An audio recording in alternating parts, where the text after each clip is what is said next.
Olá, eu sou o professor Gabriel Rickel, da Universidade Federal de Itajubá. Estarei acompanhando vocês nesse curso de Física Experimental 1. Nosso primeiro laboratório é sobre cinemática, onde nós veremos os tipos de movimento mais simples que existem, os movimentos retilíneos. Para poder simular movimentos retilíneos sem as forças dissipativas do nosso dia a dia, nós faremos uso de um trilho de ar sobre o qual um pequeno carrinho é capaz de se deslocar praticamente sem nenhuma dissipação em seu movimento. Sensores de posição marcarão os tempos de passagem deste carrinho, acoplados a um cronômetro digital. Vamos lá? Iniciaremos com uma breve descrição do aparato instrumental e sua montagem. Não esqueça de acompanhar no roteiro do Laboratório 1. Todo o equipamento é montado sobre duas bancadas.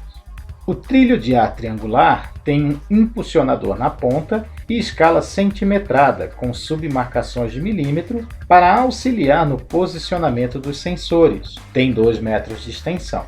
Um soprador garante o fluxo de ar estável e uma boa flutuação do carrinho. O carrinho, por sua vez, acompanha o formato do trilho e tem uma haste vertical para fazer o papel de corte físico nos sensores de passagem. Os sensores são óticos, modelo EQ012 da CIDEP, e estão acoplados a um cronômetro digital para registro dos tempos de passagem através de conectores. Os sensores são posicionados de tal maneira que, quando ocorre o corte de luz na direção do movimento, o meio do carrinho está na posição desejada. O cronômetro utilizado é da marca CIDEP, modelo EQ228A, multifuncional, com erro de 50 microsegundos. Iremos utilizar um calço de madeira para inclinar o trilho em seu pé unitário. A altura da aresta menor do calço será medida com um paquímetro manual metálico da marca Digimesh e erro de 10 micron.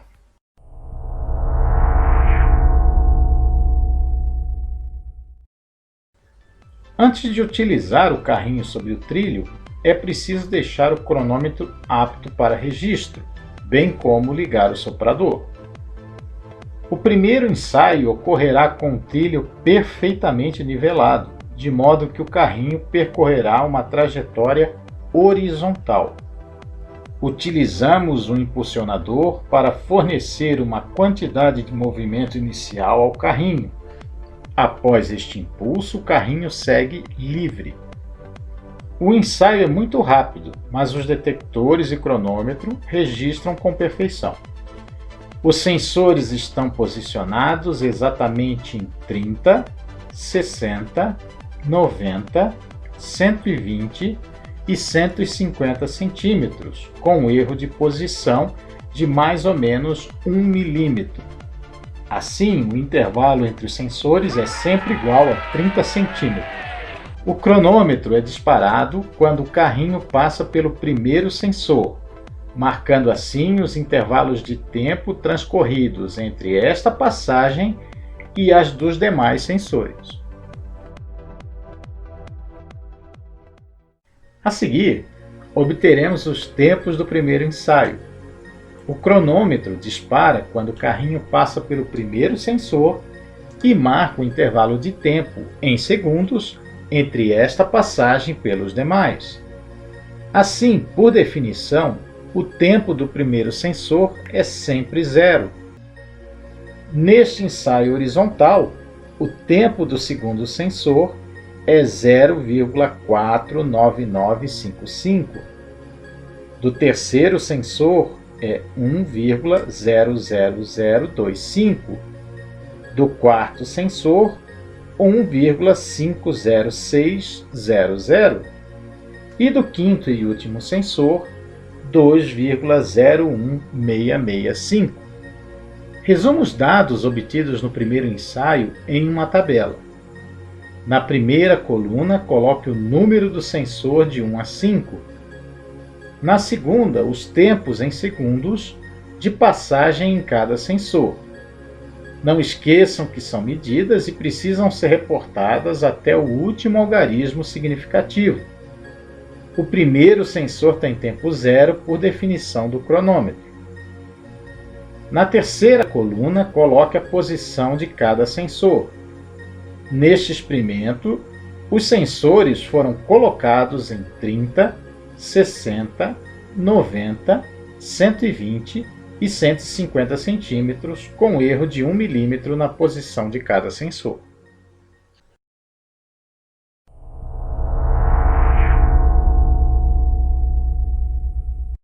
No segundo ensaio, inclinaremos o trilho colocando o calço sob o pé unitário deste, elevando-o do valor da aresta menor do calço. Para calcular o seno do ângulo de inclinação, utilizaremos o paquímetro para medir o lado menor do calço. Esta leitura sempre inicia pelo zero do nônio. Neste caso, temos 23 milímetros com certeza.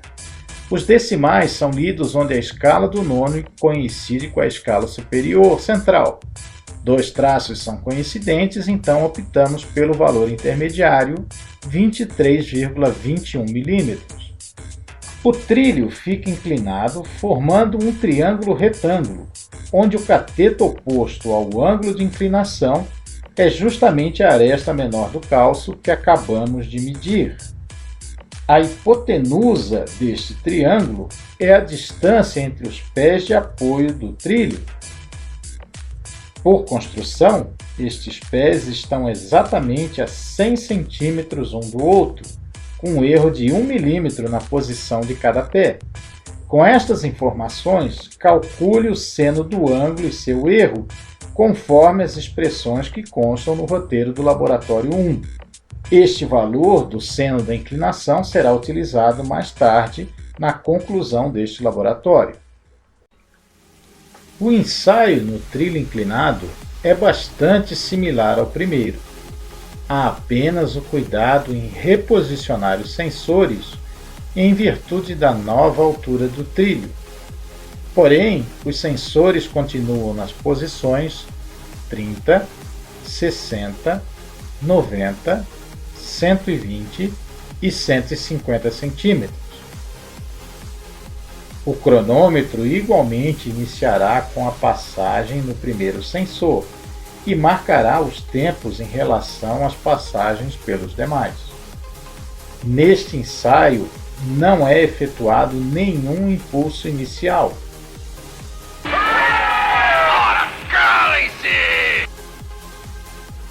O carrinho simplesmente é largado do alto do trilho, descendo sob a ação da gravidade. Ao final do ensaio, também obtemos os tempos de passagem pelos sensores. O tempo do primeiro sensor é zero por definição. Do segundo sensor, 0,74495. Do terceiro, 1,29130. Do quarto, 1,74580. E do quinto e último, 2,14410. Não esqueça de montar a tabela 2, exatamente igual à tabela 1, mas com os dados do ensaio do trilho inclinado.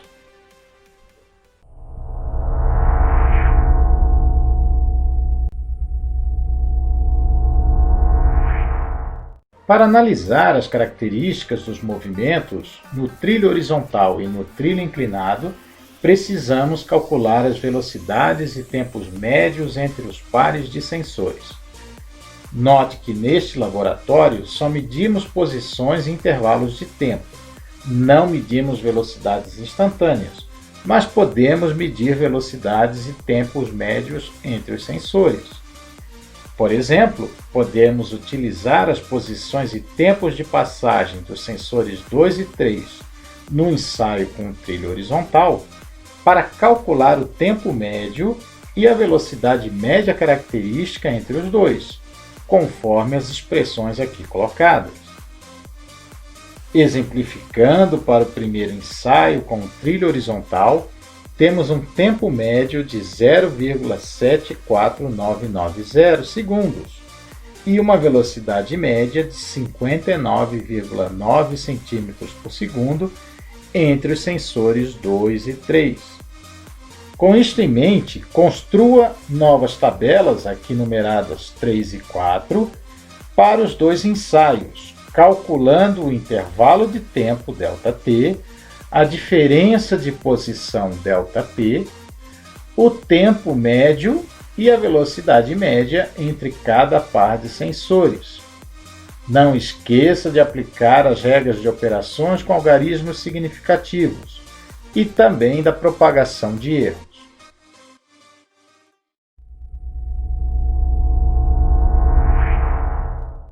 Uma outra maneira de analisar os movimentos é através de gráficos e ajustes aos pontos destes gráficos. Para este laboratório, recomendamos a utilização do programa SciDavis. Para cada um dos dois ensaios, faça um gráfico da posição no eixo vertical contra o tempo, utilizando os dados das tabelas 1 e 2. Plote os pontos obtidos, levando em conta que as barras de erro são muito pequenas para serem evidenciadas. Ajuste um polinômio, o que julgar mais adequado, aos pontos experimentais.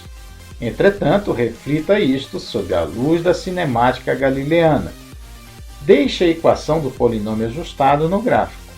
Lembre-se que o SciDavis fornece os erros dos coeficientes dos ajustes.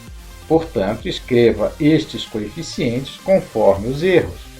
O gráfico deve estar bem legível, o que inclui pontos, nomes e escalas dos eixos. Guarde os coeficientes dos ajustes, pois os utilizaremos agora.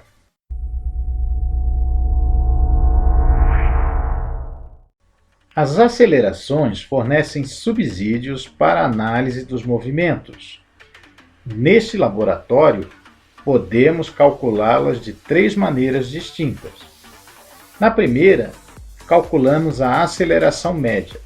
Ela pode ser calculada a partir das tabelas 3 e 4, a exemplo do que fizemos para calcular as velocidades médias. A segunda aceleração é a aceleração gráfica.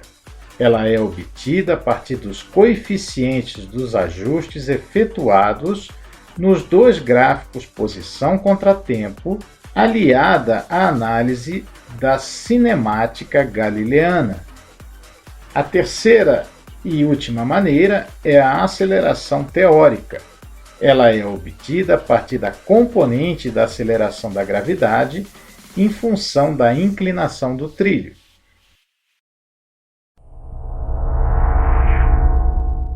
Conclua o seu trabalho explicitando seus resultados obtidos para as velocidades e acelerações em ambos os ensaios. Procure caracterizar o tipo de movimento em cada ensaio. Confronte as acelerações determinadas e se elas concordam entre si, considerando as margens de erros. Ao terminar, tenha as tabelas 1, 2, 3 e 4 e os dois gráficos efetuados na forma de figura. Para preencher o relatório, acesse a página da disciplina no ambiente Moodle da Unifei, conforme link repassado pelo professor. O acesso é efetuado através de login e senha, sendo o seu login o seu CPF e a sua senha a mesma que é utilizada no SIGA-A. O preenchimento é individual e garante a avaliação e frequência na disciplina. Esperamos que com esses experimentos os movimentos retilíneos tenham ficado mais simples para vocês. No próximo laboratório, nós iremos ver a concepção de força, testando e colocando em prática o modelo de Newton e suas três leis. Até lá!